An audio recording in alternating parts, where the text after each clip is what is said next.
Okay, hello everyone. Here I want to provide a tutorial on how to turn off Google Discover on Chrome on an Android device. Okay, let's jump to the tutorial. First thing first, you can open Chrome browser on your device.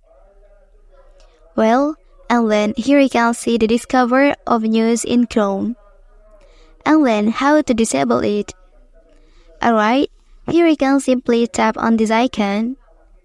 And then here you can click on Turn Off option. Okay, and then the Google Discover on your device is successfully turned off. Well, that's the tutorial on how to turn off Google Discover on Chrome on an Android device. If you are helped by this video, don't forget to like and subscribe to get other information from this channel. Thank you.